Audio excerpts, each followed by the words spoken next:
गुरुजी, जैसे कि आपने बताया था किसी भी क्षण कर सकते हैं। मैं एक चीज़ जानना चाहता हूँ, गृहस्थी वाले भी जानना चाहेंगे, वो चीज़ सभी जानना चाहते हैं कि गृहस्थी जीवन जीते हुए भी किस प्रकार और धर्म की तरफ बढ़ सकते हैं, या पहली सीढ़ी कौन सी होती है, या कौन से नियम है, नियम पे चलना होता है, कौन से नियम पे चले जिससे गृहस्थी जीवन भी निभा सकें और सनातन धर्म की तरफ बढ़ सकें।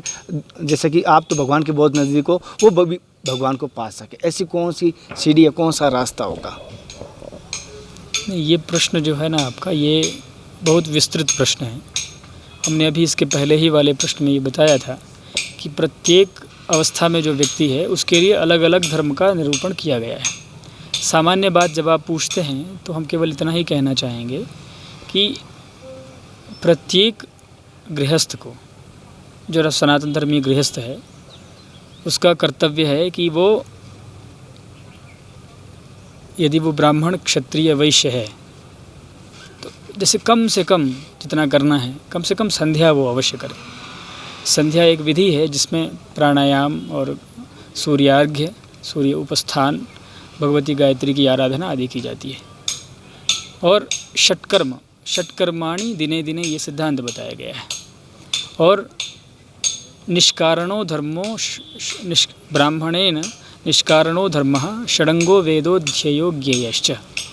ये हमारे यहाँ परंपरा रही है कि जो द्विज मात्र हैं, जिनको यज्ञोपवीत परंपरा से मिला है, वो सब बिना किसी कारण से, बिना किसी लोभ के, बिना किसी स्वार्थ के, जो उनका स्वशाखा है उसका अध्ययन अवश्य करें।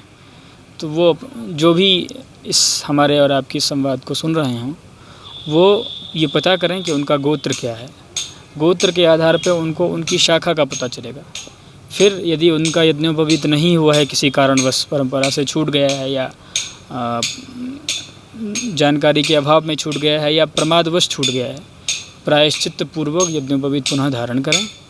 धारण करने के बाद जो उनका स्वशाखा है उसका अध्ययन अवश्य करें, जीवन पर्यंत में कर लें जैसी उनकी अवस्था हो। और किसी सच्चे गुरु के पास ज़रूर जाएं। और सच्चा गुरु जो परंपरागत, देखिए सच्चा का मतलब ये होता है ना कि हमारे यहाँ ये कहा गया है कि परंपरा प्रमाण बहुत महत्वपूर्ण मानी जाती है। किसी भी चीज़ में परंपरा मानी जाती है। तो जो हमारे परंपरागत आचार्य हैं, आजकल समाज में बहुत सारे महात्मा भी बहुत सारे हो गए हैं। वैसे जो भी महात्मा है वो तो गलत कभी नहीं हो सकता है, साधु कभी गलत हो नहीं सकता है। साधु के वेश में यदि कोई आ गया है तो उसके लिए कोई कुछ नहीं कह सकता। किसी के वेश में भी कोई आकर के कुछ भी कर सकता है, तो उसको साधु हम कैसे कहेंगे?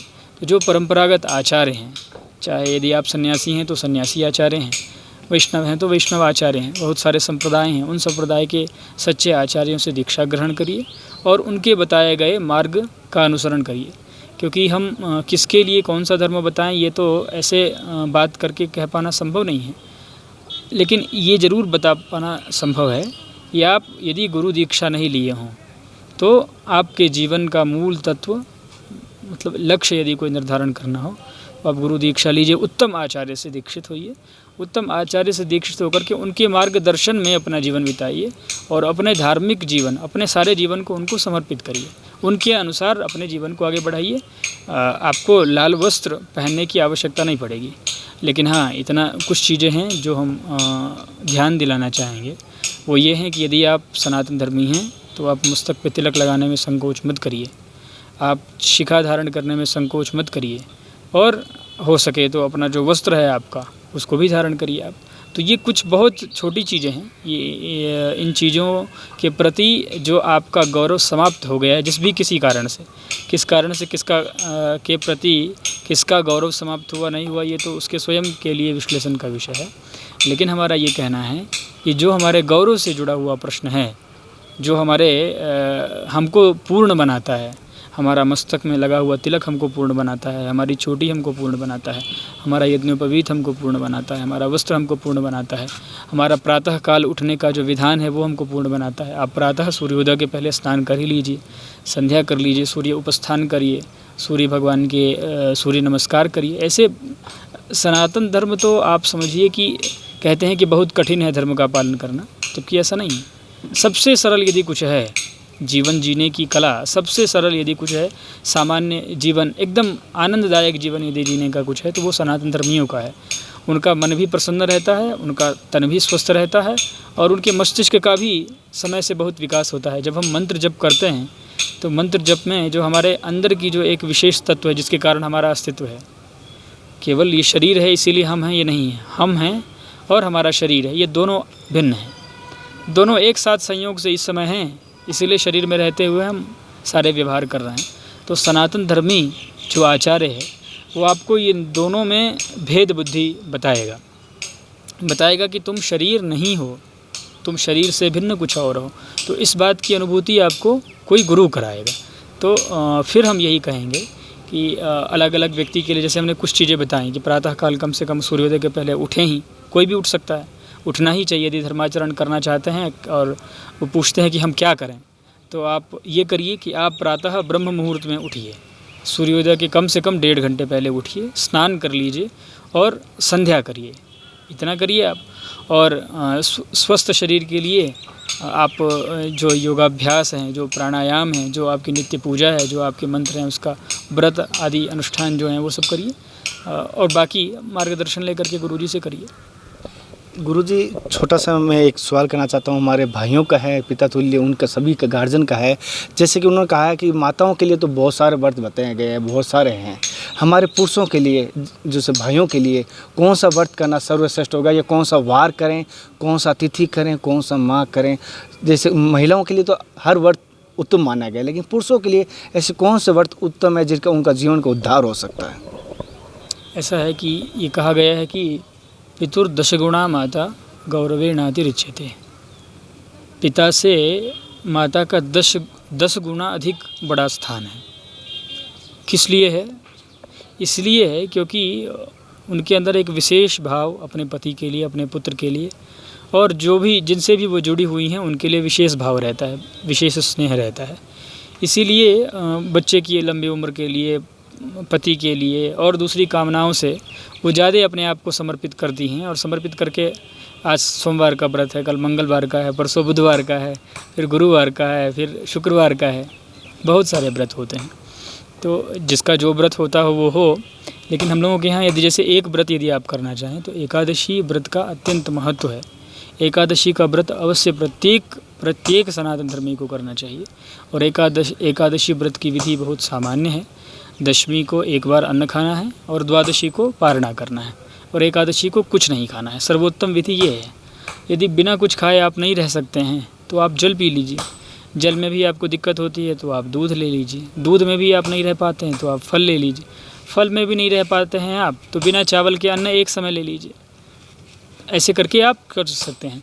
लेकिन सर्वोत्तम एकादशी तो यही है कि आप दशमी को एक बार दोपहर में अन्न लें, दशमी के शाम को कुछ न खाएं, एकादशी को पूरा दिन निराहार रहें, भगवत भजन करें, शालिग्राम जी की पूजा करें, भगवान श्री राम जी के मंत्रों का जप करें, जो भी गुरु मंत्र प्राप्त है उनका जप करें, भगवत चिंतन करें, श्रीमद् भगवत गीता का अध्ययन करें, जो भी आपके पास सत्शास्त्र हैं उनका अध्ययन करें, झूठ न बोलें। इस तरह के जो भी धर्म हैं, धर्माचरण करते हुए फिर द्वादशी को पारणा करके अपने इस व्रत को पूर्ण करें। एकादशी व्रत, बल्कि एकादशी व्रत के महत्व के विषय में तो हमारे शास्त्र भरे पड़े हैं।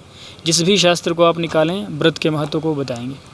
यहाँ तक कि आजकल के वैज्ञानिक भी आजकल ये कहने लग गए हैं कि हर 10-15 दिन में एक दिन ऐसा होना चाहिए जब आप पूरी तरह से भूखे रहें।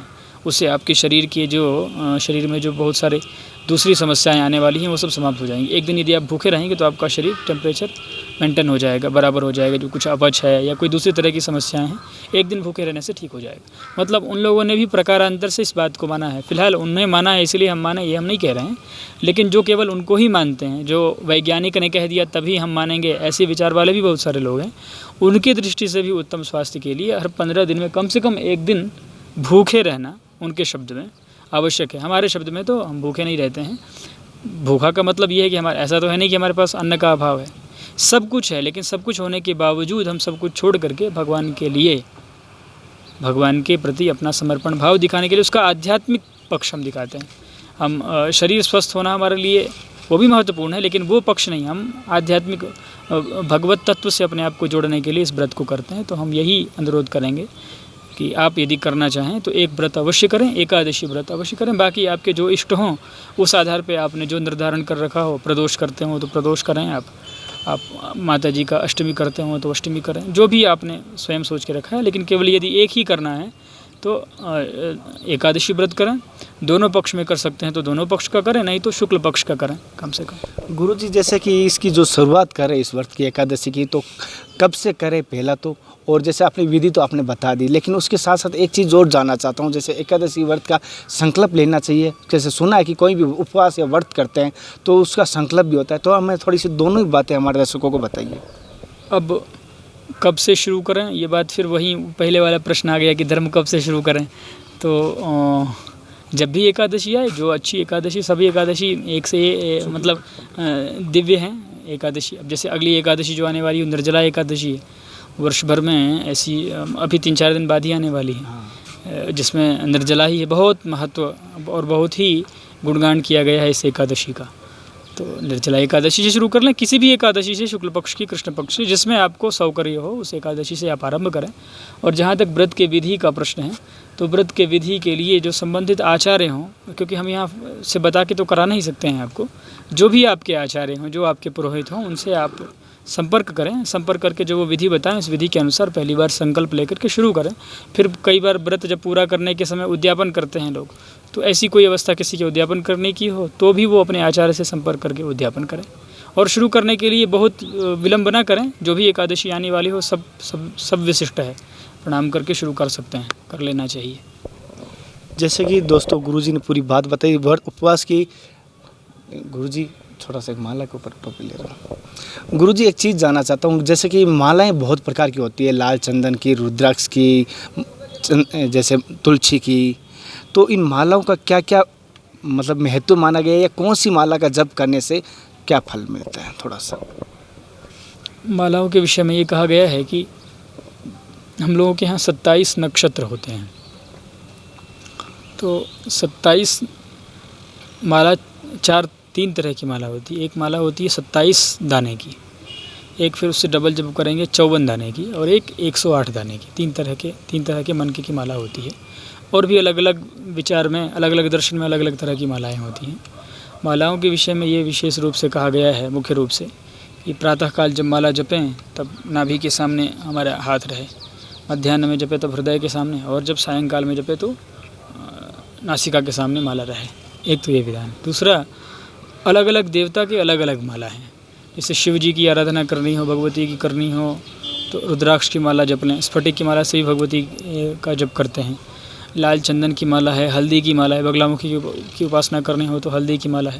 तो अब ये है कि जिस तरह के अनुष्ठान हम कर रहे हैं ये महत्वपूर्ण है। प्रायः रुद्राक्ष की माला और स्फटिक की माला ये प्रायः सभी, और तुलसी जी की माला का भी प्रयोग करते हैं। तुलसी जी की माला को भी जपते हैं वैष्णव हमारे। तो जिस परंपरा में हैं आप, उस अनुसार जिस तरह के मंत्र की दीक्षा आपको प्राप्त हुई, उस अनुसार माला, आसन, दिशा और समय, ये सब उसी आधार पर तय होगा। इसलिए इस प्रश्न में भी ये समझना आवश्यक होगा कि भाई कौन से मंत्र का जप करना है। तो प्रायः रुद्राक्ष की माला, स्फटिक की माला और ये तुलसी जी की माला प्रायः उपयोग में होती हैं। बाकी लाल चंदन की, हल्दी की माला, ये सब विशिष्ट प्रयोग के समय इनकी उपयोगिता होती है। गुरुजी जैसे मैं अगला सवाल कर रहा हूँ तो मैं पहले माफ़ी मांगता हूँ, क्योंकि दर्शकों के लिए जो सवाल करना ज़रूरी हो रहा है। अगर उससे कोई गलती हो तो मुझे अबोध समझ के माफ़ कर देना। जैसे आज के टाइम में कुछ लोगों का, कुछ माताओं का ज़्यादातर आता है कि उनके ऊपर कोई तंत्र बाधा कर दी या शमशानी क्रिया कर दी, या कोई ऐसे मतलब एक भूत प्रेत का साया है। पहले तो मैं ये जानता हूँ क्या ये होते हैं? तो जो इस चक्कर में आ चुके हैं या उनके ऊपर छाया हो चुकी है, तो कैसे उनसे दूर हो सकते हैं, या कौन सा मार्ग है ऐसा?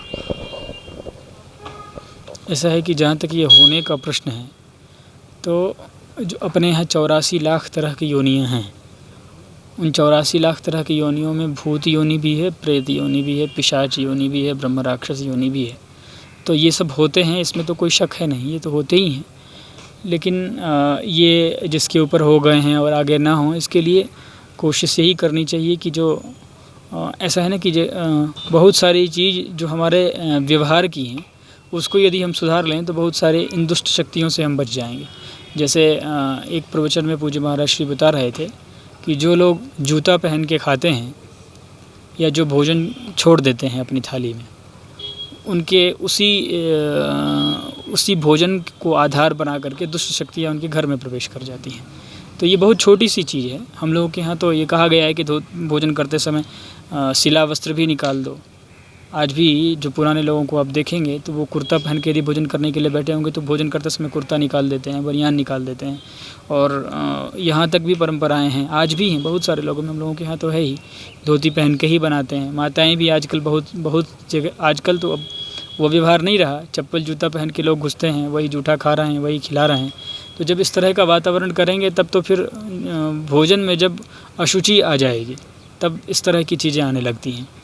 व्यवहार में अशुचि आने से तब इस तरह की चीज़ें, यदि आप शुद्ध रहेंगे, शुद्धता से आप रहेंगे तो काफ़ी प्रायः इन चीज़ों से आप बचे रहेंगे। फिर भी मान लीजिए यदि होता है तो जो जैसे हमारे यहाँ 64 योगिनी माता हैं, बताया जाता है कि 64 योगिनी माता के दर्शन से किसी भी तरह के जो ये भूत प्रेत पिशाच आदि का जो ये कुकृत्य है, ये जो इनके द्वारा परेशान किया जाता है, उनके दर्शन मात्र से समाप्त हो जाते हैं। भगवती के दर्शन करिए, वही कल्याण करेंगे। कोशिश ये करनी चाहिए अपने व्यवहार में कुछ शुद्धता का ध्यान रखें। विशिष्ट रूप से सबसे अधिक जो भोजन शुद्धि है, इस पे अत्यंत ध्यान देने की आवश्यकता है। आप शाकाहार भोजन करिए और शुद्धता के साथ करिए। सही व्यक्ति के हाथ का बना भोजन खाइए। ये नहीं कि जहाँ जहाँ मन मिले जो मिले वही खाते जा रहे हैं। इस पे यदि विराम लगाएंगे तो आप बहुत ही अच्छा अपने आप को सुकून पाएंगे और इस तरह के दुष्ट शक्तियों से भी काफ़ी बचेंगे। कई बार कुछ लोग दूसरे के ऊपर प्रेरित करके भी लगा देते हैं, ऐसा भी देखने को मिलता है। तो इन सब जो भी बाधा हैं, इन सब से भगवती का जो भी मंदिर हो आपके पास, उनके दर्शन करिए। उनके दर्शन से ही सब सही होता है। और भी बहुत सारे तंत्र में और शास्त्र में बहुत सारे प्रयोग हैं इनकी सबकी शुद्धि के लिए, इनको सबको भगाने के लिए। अब वो सब प्रयोग तो विश्लेषण का और विचार का लंबा विषय है। हम बस इतना ही बताएंगे कि बहुत सारे प्रयोग हैं, जिन प्रयोगों के माध्यम से बहुत सारे ऐसे पाठ हैं, बहुत सारे ऐसे तंत्र क्रियाएं हैं जिनसे इस तरह की चीज़ें सही हो जाती हैं और ये होती हैं और इनको ठीक भी किया जाता है। जैसे कि गुरुजी अभी हमारे सभी भारतवर्ष आपको देख रहे हैं और साथ साथ जो सनातन धर्म भी देख रहे हैं, जनता की आवाज़ के सभी सदस्य भी देख रहे हैं, आप उनको आशीर्वाद के रूप में क्या कहना चाहोगे और हमें से भी? देखिए, आशीर्वाद तो हमारे परम पूज्य गुरुजी और हमारे परम गुरुजी और इस परंपरा के जो आचार्यगण हैं वो देंगे। हमारा जहाँ तक प्रश्न है तो हम उन सब के लिए मंगल कामना करते हैं, शुभकामना करते हैं और उन सब से अनुरोध करते हैं कि वो जहाँ हों, जिस भी अवस्था में हों, परंपरागत आचार्यों से जुड़ें, अपने शास्त्रों से जुड़ें, अपने पुराणों से जुड़ें, अपने जो उनके जड़ हैं वो इस बात को न भूलें कभी कि हम आकाश से कहीं से टपके हैं। उनको ये पता होना चाहिए कि हमारी उत्पत्ति का मूल कारण क्या है और हमारे जीवन का लक्ष्य क्या है। इस पे विचार करें वो कि हमारे जीवन का लक्ष्य क्या है। केवल खाने और पैसा कमाने के लिए ही हम पैदा हुए हैं क्या, या ऐश करने के लिए ही पैदा हुए हैं, या कुछ और भी है शरीर का महत्व। तो जब वो इस तरह का विचार विनिमय मन मस्तिष्क में इस तरह का विचार करेंगे तो बहुत सारे प्रश्न आएंगे तो समाधान के लिए किसी योगी व्यक्ति के पास जाएंगे और जब समाधान के लिए जाएंगे तो उनका कल्याण ही होगा। तो हम बस यही कहेंगे कि अपने जो प्राचीन चीज़ें हैं उनके तरफ गौरव की बात, उनके प्रति पूर्ण आत्मविश्वास और उसको व्यवहार करने में अपने आप को छोटा न समझने की भावना अपने अंदर विकसित करिए। और आप समझिए कि भगवान ने बहुत बड़ी कृपा करके आपको मानव जन्म दिया है। आपका निश्चित रूप से कई जन्मांतरों का पुण्य होगा जिसके कारण आपको सुंदर कुल मिला, सुंदर शरीर मिला, संभवतः आप स्वस्थ प्रसन्न हैं। तो इसके लिए भगवान के चरणों में आभार प्रकट करिए और जिस कारण से ये मिला इस पर अवश्य विचार करिए। और जब आपको पता चल जाए कि हमको शरीर इसलिए मिला, तो जो आपका लक्ष्य है पता चलने के बाद आपको मालूम हो जाएगा कि ये हमारा लक्ष्य है, तो उसके लिए आप क्या कर सकते हैं वो प्रयास करिए। यही हमारी शुभकामनाएं हैं सबको। दोस्तों, जैसे कि गुरुजी ने बताया था, मेरी कोशिश रही थी आप सभी के सवाल लिए और कोशिश करूंगा। सवाल तो आपके बहुत सारे होते हैं लेकिन मैं सभी नहीं ले पाता हूं क्योंकि आप भी समझते हो कुछ सीमा की होती है, समय की कुछ सीमा होती है। मैं सभी से एक निवेदन करूंगा, आप सभी कह रहे हो ना हमारी कोई समस्या है, मैं सभी से कहूँगा हाथ से कुछ दान करना सीखिए। ज़्यादा नहीं कहूँगा, ज़िंदगी में अपनी आय का 1% या 2% आय का दान करके देखिए। गाय को रोटी निकालिए रोज़ाना या पक्षियों को दाना दीजिए, क्योंकि आप अगर किसी को कम से कम पक्षियों के लिए नहीं देख सकते, चिंटियों के लिए भी दीजिए। आप कम से कम हाथ से देना सीखोगे, मैं कहूँगा 3 गुना आपके पास आएगा। अगर आप 1 महीना करते हो आपके पास, अगर आपको लगता है कि मेरे घाटा हो रहा है, तो मैंने हर बार कहता हूँ जनता की आवाज़ से आप पैसा ले सकते हो, मैं आपको दे सकता हूँ। आपका अगर उस दान का पैसा आपके नुकसान होता है। दोस्तों मेरे द्वारा दी गई जानकारी कैसी लग रही है कमेंट द्वारा जरूर बताना। फिर मिलते हैं नए संत के साथ, तब तक जय हिंद, वंदे मातरम, हर हर महादेव, जय गंगा मैया, जय गुरुदेव।